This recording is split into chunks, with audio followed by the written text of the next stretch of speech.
Welcome to History of Saps, Blackjacks, and Slungshots. Well, it's not every day in this series that I get to show something that is really a one-of-a-kind, but this is one of those days. Even my fellow collectors are probably looking at this and wondering what exactly it is. Well, this is a prototype, which is why it's so one-of-a-kind. It's made by Dave at D3 Protection, link in the description to the video, who we've talked about before, and yeah, it's an experiment, and he sent it my way, so thank you very much. So look at this thing. It's crazy, right? This is kind of a cable jack. See the cable there? But it's got a hefty wooden handle and a massive load. I mean, the lead alone in this weighs as much or more than most of the saps in my collection.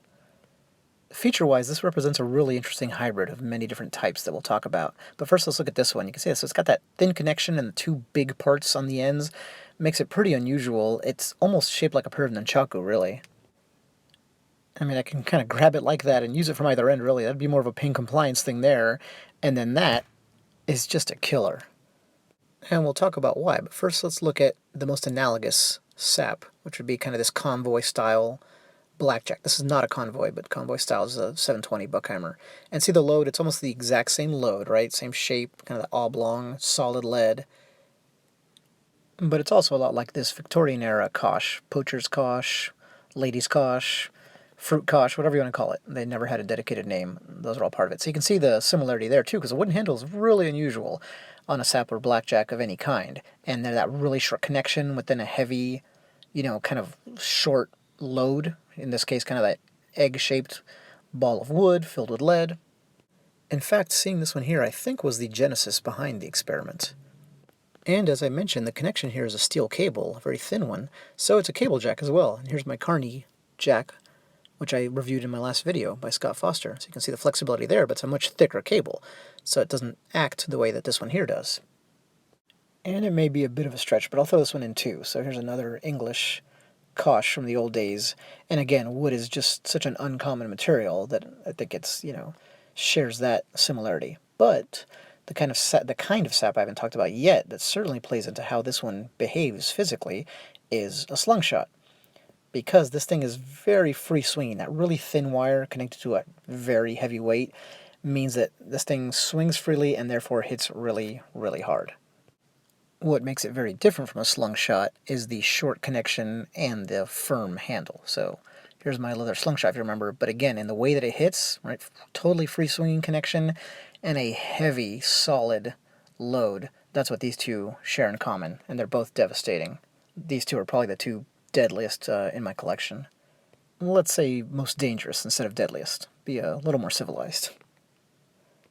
And as long as I'm breaking out all kind of old-timers, I'll do it with this one as well. So this is my softest soft sap, if you recall. Pigskin, mostly filled with sand. And you see how it just kind of droops when you hold it? Well, this prototype that we're looking at acts that way as well. And that actually makes a difference, like for the positions you would use in getting ready for a fight or in holding it during one. So these two actually share something in common there, too. Now let's take a closer look, though, at some of the work here, because you might never see one like this again, and quite like it. There is another kind of sap that shows up once in a while, an old kind of a sailorly, double-ended rope slungshot. And this one is actually kind of like that as well, although this is weighted just on one end. The wooden handle feels just almost weightless in comparison to this part here. And this guy, like I said, this is just an absolute killer. It's really heavy for such a small weapon, and it would make a tremendous fist load or fist pack. That means, anything you put in your hand before you punch somebody. And this would turn you into a young Mike Tyson if you held that. And that's the thing about this peculiar configuration, is the amount of power it delivers for such a small size. There you go. See, I wanted to get a different angle so you could see how small it really is. And ouch, it just hurts so much more than a typical sap. And speaking of that, let's talk martial arts a little bit, like we always do. Here's more of a conventional sap. It's actually also by Dave. So here's your soft sap. You have flexibility, so you can kind of smack, whack. Certainly you still want to swipe. Well, this one here, again, much more like a pair of nunchaku. It's a flail, really is. And hits as hard as like a full-size one, too. It really does. I mean, it might really surprise some of you to realize that the head of this thing weighs about as much as... it's comparable to like the head on an actual warhammer from back in the day.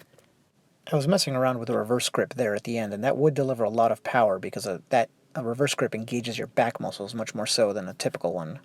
But that's not actually how you'd hold a flexible weapon like this. I was just kind of messing around. But if in mid-battle you had to change grips of slipping in your hand, then you could and smoothly continue to strike. So there you go. And there it is, a really unique sap.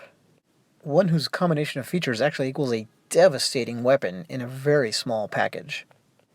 In closing, I'd like to stress again that this was just an experiment, so there's no telling where this design will actually go. I'm interested in seeing. But I found it very interesting as is, and it's great to get a sneak peek into kind of the conceptual, developmental process behind these. See you next time.